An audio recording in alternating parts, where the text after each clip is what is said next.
Hello everyone, welcome to my channel. तो आज हम लेकर के आए हैं सीबीएसई क्लास 11 को, पॉलिटिकल साइंस को, जिसमें आज हम लोग पढ़ेंगे चैप्टर 6। और चैप्टर 6 का टॉपिक है न्यायपालिका। न्यायपालिका यानी सुप्रीम कोर्ट को आज हम लोग देखेंगे। तो सुप्रीम कोर्ट भारत में क्या है? भारत में सर्वोच्च न्यायालय जो है सुप्रीम कोर्ट है। भारत की न्यायिक व्यवस्था इकहरी और एकीकृत है, जिसके सर्वोच्च शिखर पर भारत का उच्चतम न्यायालय यानी सुप्रीम कोर्ट है और उच्चतम न्यायालय नई दिल्ली में स्थित है। तो न्यायपालिका जो है, सुप्रीम कोर्ट जो है उच्चतम न्यायालय, न्यायपालिका सरकार का महत्वपूर्ण अंग है। सरकार के महत्वपूर्ण 3 अंग में से कार्यपालिका, विधायिका और न्यायपालिका। तो न्यायपालिका सरकार का महत्वपूर्ण अंग होती है। भारत में संघीय सरकार है।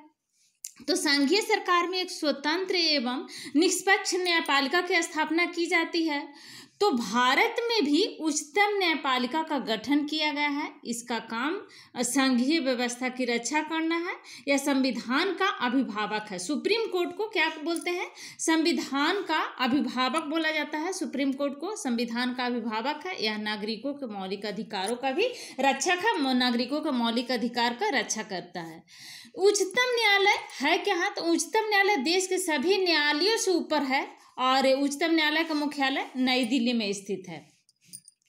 और उच्चतम न्यायालय का गठन का वर्णन आर्टिकल 124 में किया गया है। अनुच्छेद 124 में इसका वर्णन किया गया है उच्चतम न्यायालय का गठन का। इसके न्यायाधीशों की नियुक्ति राष्ट्रपति के द्वारा होती है। उच्चतम न्यायालय के न्यायाधीशों की नियुक्ति राष्ट्रपति के द्वारा होती है। न्यायाधीशों की नियुक्ति राष्ट्रपति करते हैं। उच्चतम न्यायालय का न्यायाधीश बनने के लिए न्यूनतम आयु तो निर्धारित नहीं की गई है, पर एक बार नियुक्त होने के बाद इसके अवकाश ग्रहण करने की आयु सीमा जो है 65 ईयर्स होता है। 65 वर्ष तक उच्चतम न्यायालय के मुख्य न्यायाधीश या फिर जो न्यायाधीश हैं वो काम कर सकते हैं। उच्चतम न्यायालय के न्यायाधीश अगर उनको कदाचार या फिर असमर्थता के आधार पर संसद के प्रत्येक सदन में अगर उनको हटाने की जरूरत है, उच्चतम न्यायालय के न्यायाधीश को हटाना है, तो उनको विशेष बहुमत से पारित करना होगा संसद के प्रत्येक सदन में। यानी प्रत्येक सदन कहने का मतलब है संसद में जो 2 सदन होता है, लोकसभा और राज्यसभा, निचली और ऊपरी सदन जिसको कहा जाता है, तो इसमें विशेष बहुमत से पारित करना होगा, तब आप उच्चतम न्यायालय के न्यायाधीश को हटा सकते हैं। राष्ट्रपति के द्वारा हटाए जा सकते हैं और विशेष बहुमत के द्वारा। तो उच्चतम न्यायालय के मुख्य न्यायाधीश सहित कुल 8 न्यायाधीशों की व्यवस्था मूल संविधान में की गई है। बाद में काम के बढ़ते दबाव को देखते हुए मूल संविधान में 8 न्यायाधीशों की व्यवस्था की गई थी। यानी 8 न्यायाधीश उस समय मूल संविधान में 8 न्यायाधीशों की चर्चा की गई थी, उल्लेख किया गया था। लेकिन बाद में काम के बढ़ते दबाव को देखते हुए 1956 में उच्चतम न्यायालय अधिनियम में संशोधन कर न्यायाधीशों की संख्या को बढ़ा दिया गया था। बढ़ा करके 8 से 11 कर दी गई थी। उसके बाद 1960 में पुनः बढ़ाया गया और 11 से 14 कर दिया गया था। तो सबसे पहले मूल संविधान में 8 था, उसके बाद 1956 में 11 हो गया और 1960 में 14 हो गया। उसके बाद 1978 में 18 कर दिया गया इनकी संख्या और 1986 में 26 हो गई। तो केंद्र सरकार ने 21 फरवरी 2008 ईस्वी को उच्चतम न्यायालय में मुख्य न्यायाधीशों के अतिरिक्त न्यायाधीशों की संख्या बढ़ा करके 25 से बढ़ा करके, यानी पहले था 24 मुख्य न्यायाधीश, उच्चतम न्यायालय के न्यायाधीश और एक मुख्य न्यायाधीश, तो टोटल 25 थे। तो अब बढ़ा करके 30 कर दिया गया है। 30 न्यायाधीश और एक मुख्य न्यायाधीश, तो टोटल 31 हो गया। तो अभी 31 है और इसकी संख्या बढ़ा दी गई है। 25 से बढ़ा करके 30 करने का फैसला किया गया है। तो अभी टोटल कितने हैं? 30 + 31। तो आइए हम देखते हैं न्यायपालिका चैप्टर से कुछ महत्वपूर्ण पॉइंट को। इसके अलावा भी उच्चतम न्यायालय का बहुत सारा उच्चतम न्यायालय के बीच विशेष अधिकार भी है। उच्चतम न्यायालय का क्षेत्राधिकार भी दिया गया है, जैसे प्रारंभिक क्षेत्राधिकार, अपीलीय क्षेत्राधिकार, परामर्शदात्री क्षेत्राधिकार और पुनर्विचार संबंधी क्षेत्राधिकार और अभिलेखीय न्यायालय और मौलिक अधिकारों का रक्षक। इसीलिए तो सुप्रीम कोर्ट को मौलिक अधिकारों का रक्षक कहा गया है। तो ये सब अधिकार सुप्रीम कोर्ट को दिया गया है, न्यायपालिका के पास है। तो ये सारे अधिकार को हम लोग आगे प्रश्न में देखेंगे, प्रश्न भी क्लियर होते जाएगा और सारे अधिकार के बारे में भी हम लोग जानेंगे। तो आइए देखते हैं कुछ इस चैप्टर से महत्वपूर्ण पॉइंट को, उसके बाद इसी चैप्टर से कुछ क्वेश्चन को देखेंगे। तो महत्वपूर्ण पॉइंट में पहला पॉइंट है कि न्यायपालिका व्यक्ति के अधिकारों की रक्षा करती है, व्यक्ति के अधिकार को रक्षा करती है, इसीलिए इसको सुप्रीम कोर्ट को मौलिक अधिकारों का रक्षा कहा गया है। और दूसरा पॉइंट है कि 1973 में 3 वरिष्ठ न्यायाधीशों को छोड़कर न्यायमूर्ति A.N. रे को भारत का मुख्य न्यायाधीश नियुक्त किया गया था। और 1975 में न्यायमूर्ति H.R. खन्ना को पीछे छोड़ते हुए न्यायमूर्ति M.H. बेग की नियुक्ति की गई थी। M.H. बेग, खन्ना को पीछे छोड़ते हुए 1991 में पहली बार संसद में 108 सदस्यों ने सर्वोच्च न्यायालय के एक न्यायाधीश को हटाने के प्रस्ताव पर हस्ताक्षर किए। 1992 में सर्वोच्च न्यायालय के न्यायाधीशों की उच्च स्तरीय जांच समिति ने न्यायमूर्ति बी रामास्वामी को पंजाब और हरियाणा के मुख्य न्यायाधीश रहते सार्वजनिक धन का निजी उद्देश्यों के लिए इस्तेमाल करने और संवैधानिक नियमों की धज्जी उड़ाने के कारण नैतिक पतन तथा पद का जानबूझकर गंभीर दुरुपयोग करने का दोषी पाया गया था। और नेक्स्ट पॉइंट है कि आर्टिकल 173 में उच्चतम न्यायालय को अपने द्वारा सुनाए गए निर्णय या दिए गए आदेश का पुनर्वलोकन करने की शक्ति है। अगर उच्चतम न्यायालय को लगता है कि इसमें कुछ परिवर्तन किया जा सकता है या फिर परिवर्तन करने की जरूरत है, तो उच्चतम न्यायालय का अधिकार है परिवर्तन करने का। और आर्टिकल 144 में भारत के राज्य क्षेत्र के सभी सिविल और न्यायिक प्राधिकारी उच्चतम न्यायालय की सहायता से कार्य करेंगे। आर्टिकल 32 में बंदी प्रत्यक्षीकरण, परमादेश आदि जारी करके मौलिक अधिकारों को फिर से स्थापित कर सकता है। मौलिक अधिकारों को फिर से स्थापित कर सकता है न्यायिक प्राधिकरण उच्चतम न्यायालय की बंदी प्रत्यक्षीकरण, परमादेश आदि जारी करके मौलिक अधिकारों को फिर से स्थापित कर सकता है, आर्टिकल 32 में दिया गया है। उसके बाद आर्टिकल 226 में उच्च न्यायालयों को भी ऐसी रीट जारी करने की शक्ति का प्रावधान है। और आर्टिकल 13 में सर्वोच्च न्यायालय किसी कानून को गैर संवैधानिक घोषित कर उसे लागू करने से रोक सकता है, यह इसका अधिकार है। सर्वोच्च न्यायालय का अधिकार है कि गैर संवैधानिक घोषित करके उसको सर्वोच्च न्यायालय किसी भी कानून को गैर संवैधानिक घोषित कर उसे लागू करने से रोक सकता है। और नेक्स्ट पॉइंट है कि न्यायपालिका देश की लोकतांत्रिक राजनीतिक संरचना का एक हिस्सा है और न्यायपालिका देश के संविधान, लोकतांत्रिक परंपरा और जनता के प्रति जवाबदेह है। तो ये थे हमारे न्यायपालिका चैप्टर से कुछ महत्वपूर्ण पॉइंट। आइए अब देखते हैं इस चैप्टर से क्वेश्चन को। तो जिसमें पहला क्वेश्चन है, न्यायपालिका की स्वतंत्रता को सुनिश्चित करने के विभिन्न तरीके कौन कौन से हैं और निम्नलिखित में से जो बेमेल हो उसे छांटे।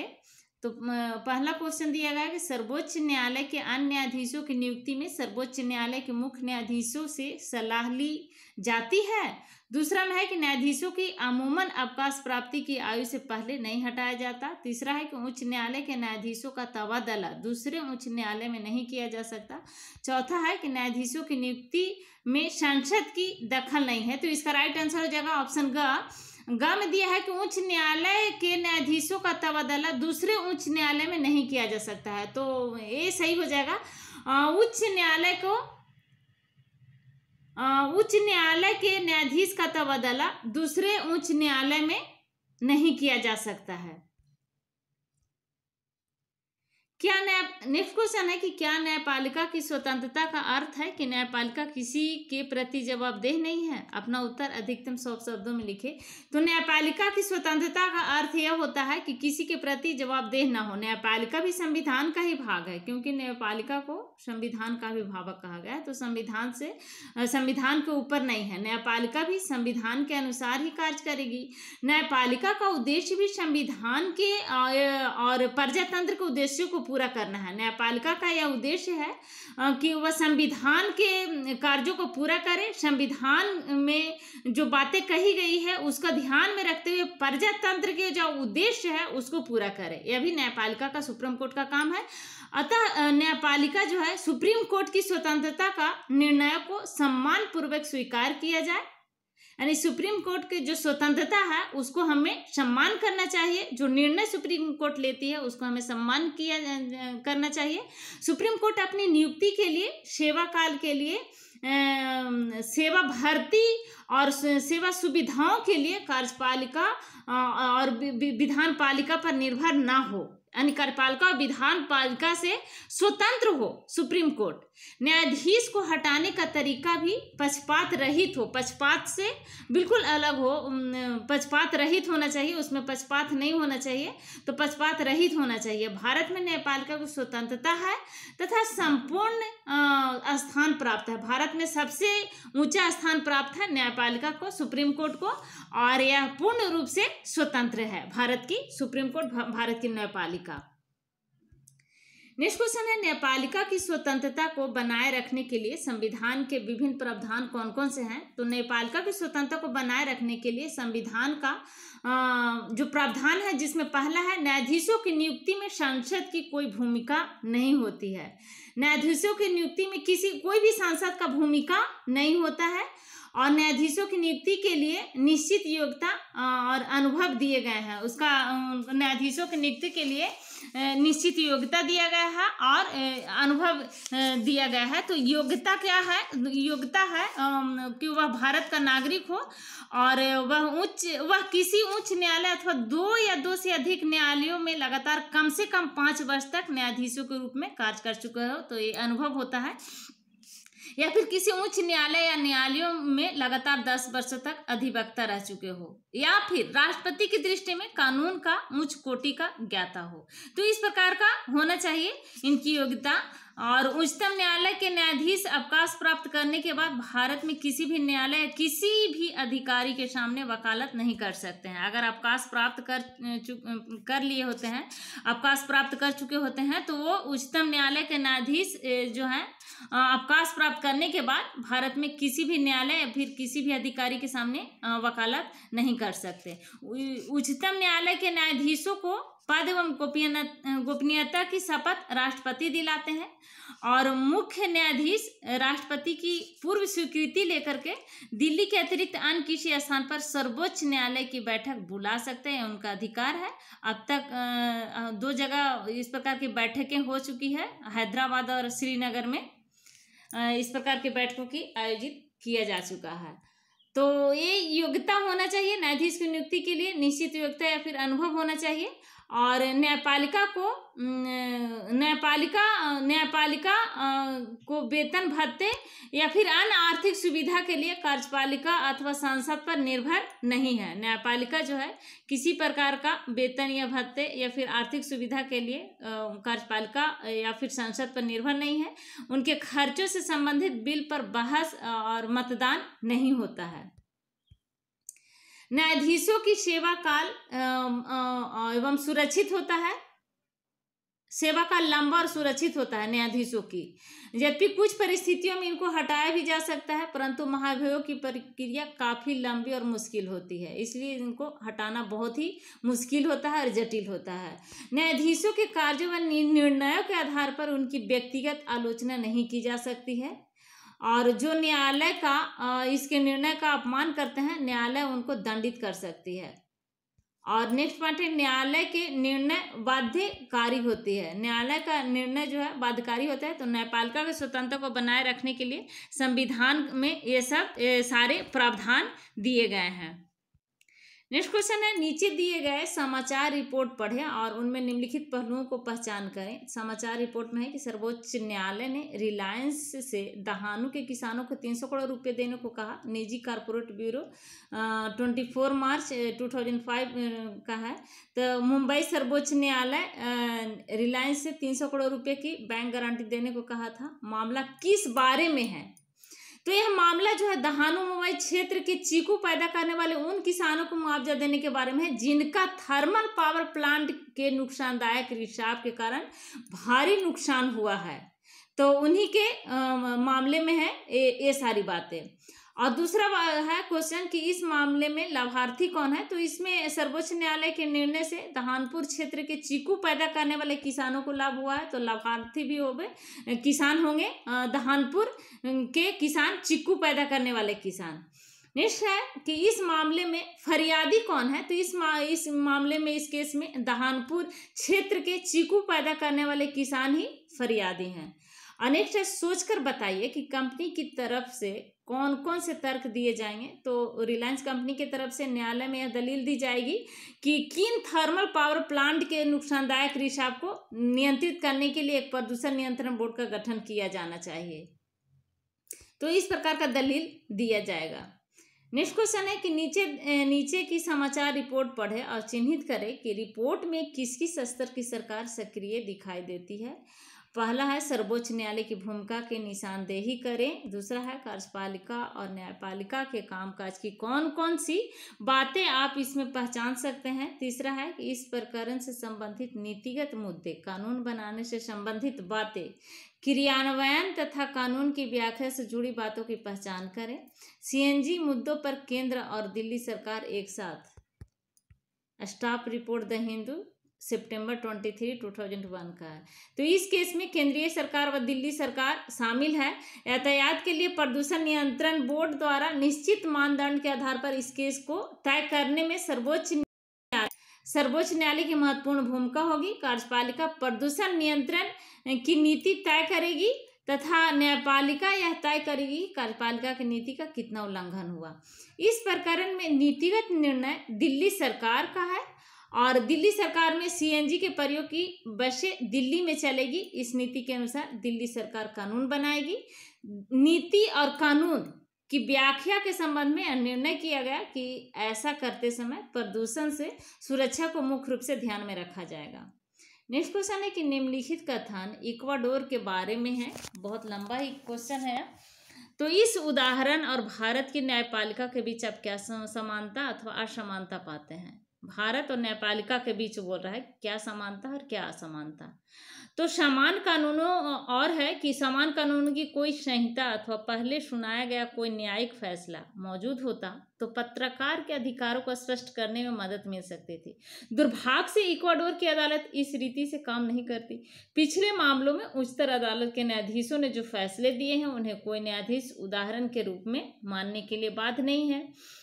संयुक्त राज्य अमेरिका के विपरीत इक्वाडोर अथवा दक्षिण अमेरिका किसी और देश में जिस न्यायाधीशों के सामने अपील की गई उसे अपना फैसला और उसका कानूनी आधार लिखित रूप में नहीं देना होता।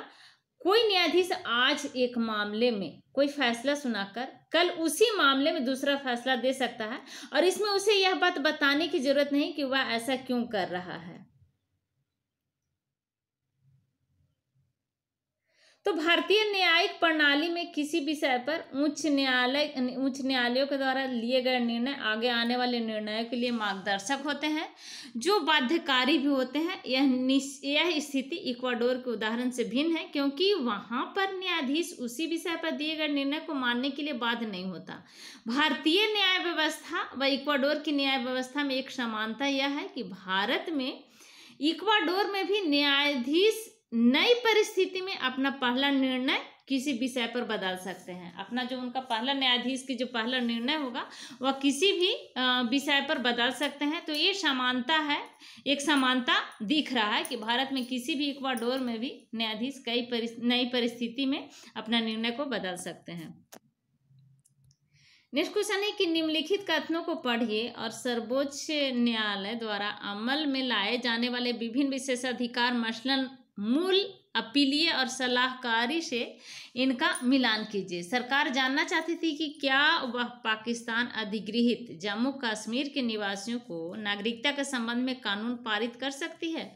तो यह कौन सा अधिकार है। तो परामर्श संबंधी अधिकार है। इसमें परामर्श संबंधी अधिकार, परामर्श संबंधी अधिकार। तो परामर्श संबंधी अधिकार इसमें है जम्मू कश्मीर के बारे में बोल रहा है।